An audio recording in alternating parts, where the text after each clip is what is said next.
Shalom pemirsa ACBN Indonesia dimanapun Anda berada, senang sekali kita boleh bertemu kembali dalam acara pembacaan buku Agama yang Bersinar. Buku ini dituliskan oleh Nyonya Ellen G. White dan pada saat ini kita sudah memasuki halaman yang ke-26 yang berjudul Bergembiralah karena Tuhan adalah penolongku. Dan saya undang pemirsa di rumah untuk kita boleh sama-sama membuka Alkitab kita di dalam Mazmur 63 ayat 8. Sungguh engkau telah menjadi pertolonganku, dan dalam naungan sayapmu aku bersorak-sorai. Kita masuk dalam pokok pembacaannya. Orang Kristen selalu mempunyai penolong yang kuat di dalam Tuhan. Cara Tuhan menolong mungkin kita tidak tahu, tetapi yang kita ketahui, Ia tidak pernah mengecewakan mereka yang berharap kepadanya. Sekiranya orang-orang Kristen menyadari berapa banyak kali Tuhan mengatur jalan mereka supaya rencana musuh terhadap mereka tidak terlaksanakan, maka mereka tidak akan tersandung dalam persungutan. Jadi begitu indah firman Tuhan mengatakan kepada kita bahwa orang-orang Kristen itu tahu bahwa kita itu mempunyai seorang penolong yang sangat kuat. Dikatakan Tuhan kita itu adalah penolong yang sangat kuat. Dan di sini juga dijelaskan bahwa cara-cara Tuhan untuk menolong kita itu terkadang kita tidak mengetahuinya. Terkadang juga di luar daripada logika kita. Tetapi di sini dikatakan bahwa yang kita ketahui adalah Yesus itu, Tuhan kita itu tidak pernah mengecewakan kita. Dan dikatakan kepada setiap orang yang berharap kepadanya, Ia selalu memberikan sebuah pertolongan. Apalagi di saat kita betul-betul membutuhkannya, Tuhan itu tidak pernah meninggalkan kita.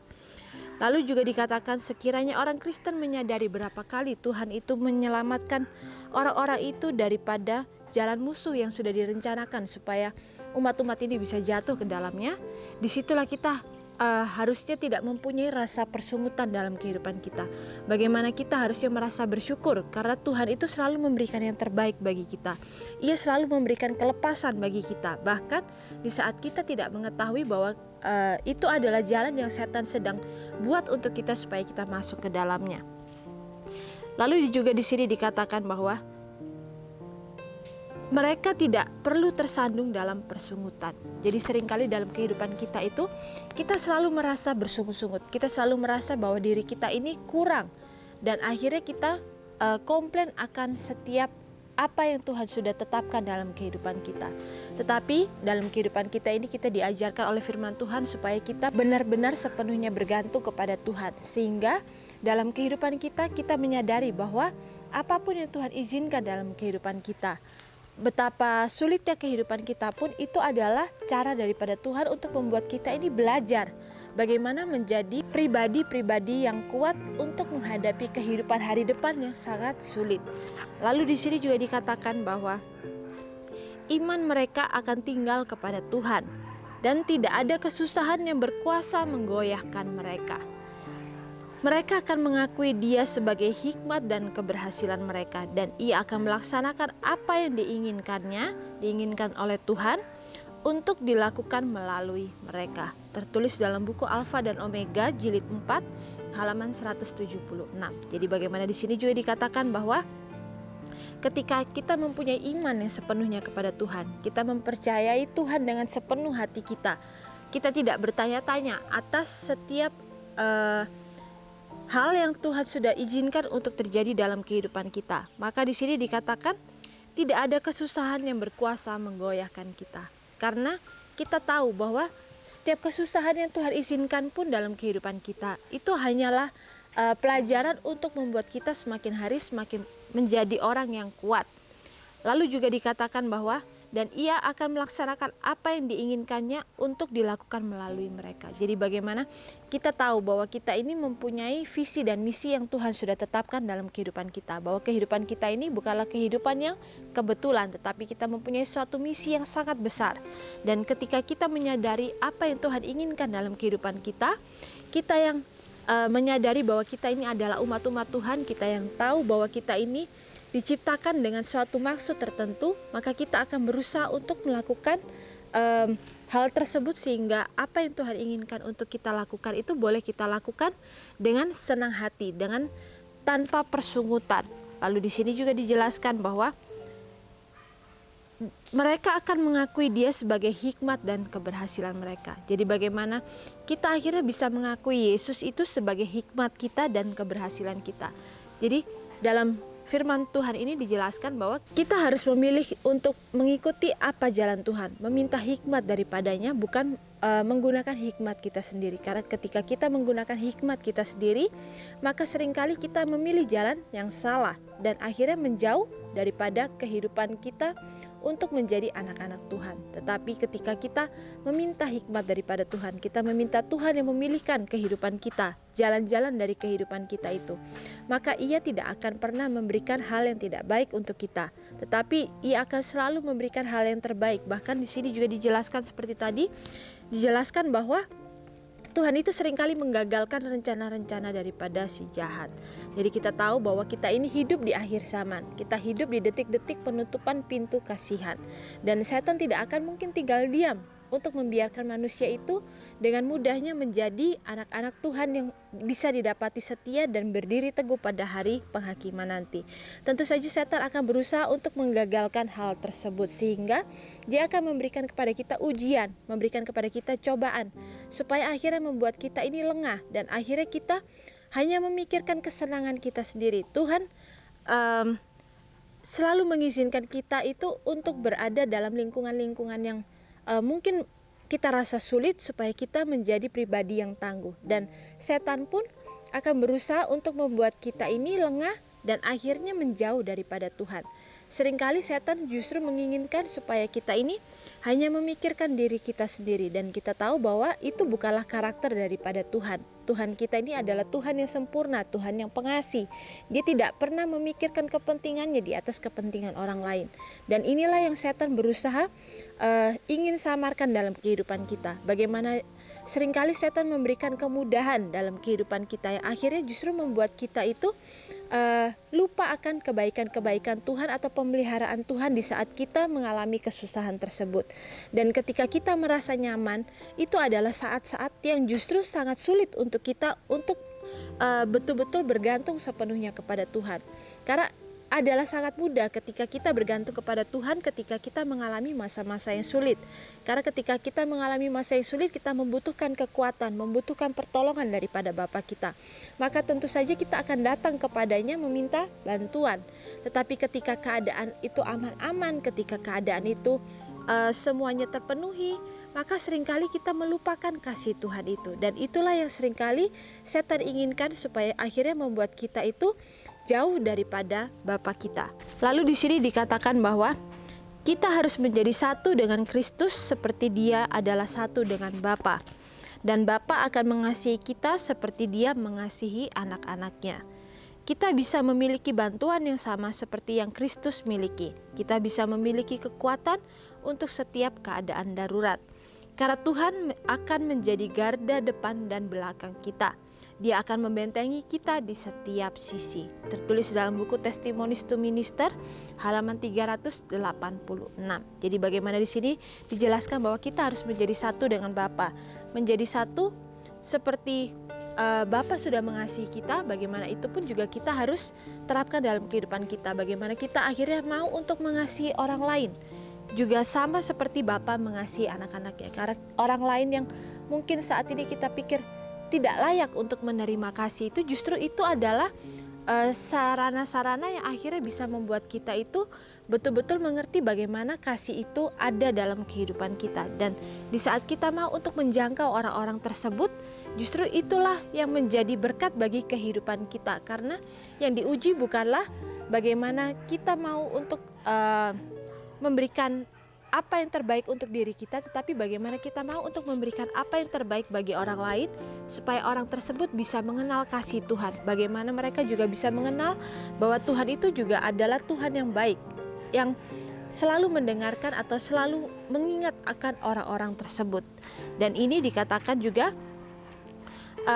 bisa kita hidupkan dalam kehidupan kita. Lalu juga dikatakan kita bisa memiliki bantuan yang sama seperti yang Kristus miliki. Kita bisa memiliki setiap kekuatan untuk setiap keadaan darurat. Jadi bagaimana janji yang sudah Tuhan berikan bahwa Ia tidak pernah meninggalkan kita. Ia akan memberikan kepada kita kekuatan ketika kita dalam keadaan darurat, ketika kita merasakan sebuah keperluan yang sangat besar untuk kedatangan Kristus atau untuk kedatangan daripada Roh Kudus itu dalam kehidupan kita.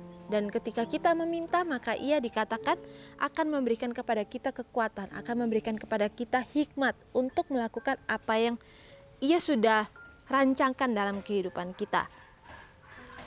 Lalu juga dikatakan, karena Tuhan akan menjadi garda depan dan garda belakang kita. Jadi begitu indah firman Tuhan menjanjikan kepada kita bahwa Ia tidak pernah meninggalkan kita.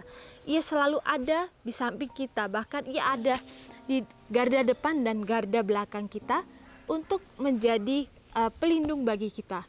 Jadi untuk itu, apakah yang perlu kita takutkan dalam kehidupan kita ketika kita tahu bahwa Tuhan itu selalu ada di samping kita, selalu ada mengelilingi kita, memberikan yang terbaik bagi kita supaya kita bisa menjalankan apa visi dan misi yang Tuhan sudah rancangkan dalam kehidupan kita.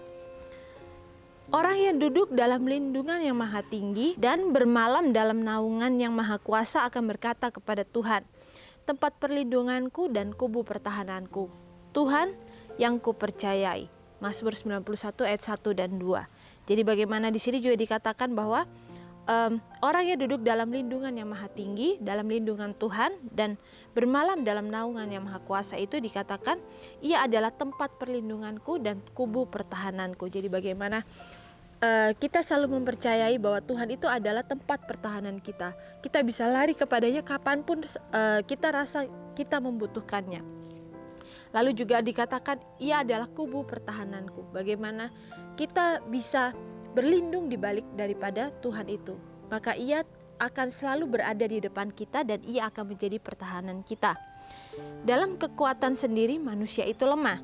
Tetapi di dalam kekuatan Tuhan Ia menjadi kuat untuk mengalahkan kejahatan dan menolong orang lain untuk menang. Setan tidak akan pernah mendapat keuntungan dari orang yang menjadikan Tuhan sebagai benteng pertahanannya. Tertulis dalam buku Alfa dan Omega, jilid 3 halaman 144. Jadi bagaimana di sini dijelaskan bahwa manusia itu lemah karena kita mempunyai sifat kedagingan yang sudah turun-temurun dari sejak orang tua kita yang pertama itu. Tetapi kita tahu bahwa dalam kelemahan kita, kita mempunyai kekuatan. Ketika kita bergantung sepenuhnya kepada Tuhan, maka Ia akan memberikan kekuatan itu kepada kita. Lalu juga dikatakan bahwa kekuatan kita itu yang diberikan oleh Tuhan, itu bisa mengalahkan kejahatan dan menolong orang lain untuk menang. Jadi bagaimana?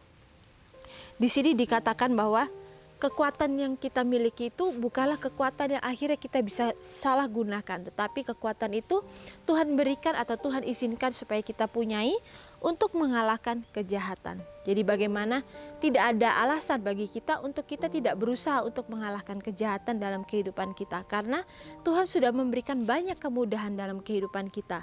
Tetapi apakah kita mau untuk melakukan bagian kita? Apakah kita mau untuk menyerahkan kelemahan-kelemahan kita atau kejahatan-kejahatan kita yang akhirnya membuat kita itu jauh daripada Tuhan, yang akhirnya membuat kita itu merasa diri kita itu lebih baik daripada orang lain.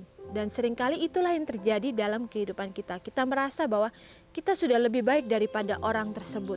Tetapi kita tidak menyadari bahwa ketika kita memikirkan hal tersebut, disitulah adalah titik kelemahan kita. Lalu juga di sini dikatakan bahwa setan tidak akan pernah mendapat keuntungan dari orang yang menjadikan Tuhan sebagai benteng pertahanannya. Jadi bagaimana di sini firman Tuhan dengan begitu indah menjelaskan bahwa ketika kita bergantung sepenuhnya kepada Tuhan dan menjadikan Tuhan itu sebagai benteng pertahanan kita, maka setan tidak akan pernah mendapatkan keuntungan apapun karena kita mempunyai hubungan yang erat dengan Bapa kita. Dan ketika kita mempunyai hubungan yang erat dengan Bapa kita, maka kita akan peka dalam kehidupan kita. Kita tidak akan melakukan hal-hal yang sembrono yang akhirnya membuat kita itu jauh daripada Tuhan. Maka janganlah kita campakkan keyakinan kita, tetapi milikilah keyakinan yang teguh, bahkan lebih teguh daripada sebelumnya. Sampai di sini Tuhan menolong kita. 1 Samuel 7 ayat 12. Dan Dia akan menolong kita sampai saat terakhir. Tertulis dalam buku Langkah kepada Kristus halaman 216. Jadi bagaimana di sini dikatakan bahwa janganlah kita mencampakkan keyakinan kita. Milikilah keyakinan yang teguh, yang tidak kenal lelah, yang tidak mudah untuk diombang-ambingkan. Bahkan dikatakan lebih teguh daripada sebelumnya. Karena di sini firman Tuhan kembali mengingatkan kepada kita bahwa kita ini harus mempunyai kehidupan yang benar-benar bergantung sepenuhnya kepada Tuhan. Karena kehidupan kita di depan ini sangatlah sulit, karena kita tahu bahwa kita ini ingin untuk menjadi umat-umat Tuhan yang bisa berdiri teguh di akhir nanti. Dan tentu saja untuk sampai di titik tersebut itu adalah berdasarkan berkat dan pertolongan daripada Tuhan saja. Dan ketika kita ingin untuk mencapai titik tersebut, maka akan banyak ujian ataupun cobaan-cobaan yang setan seringkali berikan dalam kehidupan kita, supaya kita ini merasa bahwa kita ini tidak bisa berdiri di hari depan nanti. Dan hal-hal tersebutlah yang harus kita hindarkan dalam kehidupan kita. Karena kita di sini diingatkan supaya kita bisa berpegang teguh kepada Tuhan, bergantung sepenuhnya kepada Tuhan, dan akhirnya Tuhan akan memberikan kepada kita kekuatan supaya kita bisa melakukan persiapan-persiapan yang menjadi bagian kita untuk kita hidupkan dalam kehidupan kita. Bagaimana kita mau untuk menjadi orang yang lebih baik hari demi hari. Kita tahu perlombaan itu bukan dilihat dari mana kita mulai, tetapi bagaimana kita mencapai garis akhir itu. Karena untuk mencapai garis akhir itu diperlukan vitalitas yang sangat besar. Bagaimana kita mau untuk berlatih setiap hari, kita mau untuk berusaha menjadi yang terbaik dari bagian diri kita sendiri. Dan itulah yang harus kita usahakan hari demi hari. Karena kita tidak bisa hanya berusaha sesekali saja, tetapi sama seperti atlet, kita harus berusaha setiap hari memberikan yang terbaik. Hari ini lebih baik daripada hari yang sebelumnya. Dan inilah juga yang boleh menjadikan pegangan bagi kita dalam kehidupan rohani kita, sehingga kita hari demi hari itu lebih menyadari kehidupan kita untuk bergantung sepenuhnya kepada Tuhan. Dan ketika kita mau untuk berdiri teguh pada akhirnya nanti, dikatakan Tuhan akan menolong kita sampai saat yang terakhir. Jadi bagaimana begitu indah firman Tuhan, memberikan kepada kita sebuah pengharapan, memberikan kepada kita sebuah janji yang bisa kita tagih atau bisa kita tuntut. Janji itu ketika kita mau untuk menghidupkan karakter atau kehidupan yang Tuhan sudah tetapkan dalam kehidupan kita itu menjadi bagian daripada kita masing-masing. Dan sampai di sini acara pembacaan kita pada saat ini, dan biarlah pembacaan yang singkat ini boleh menjadikan berkat bagi kita semua, sehingga kita lebih menyadari, kita lebih bergembira, karena kita tahu bahwa kita ini tidak berjalan sendirian. Kita tahu bahwa kita mempunyai seorang penolong, seorang saudara, bahkan seorang bapa yang tidak pernah meninggalkan kehidupan kita, yang selalu ada di samping kita dan memberikan kepada kita pengharapan, kekuatan, dan juga penghiburan. Dan sampai bertemu kembali dalam acara pembacaan yang selanjutnya. Shalom, Tuhan memberkati.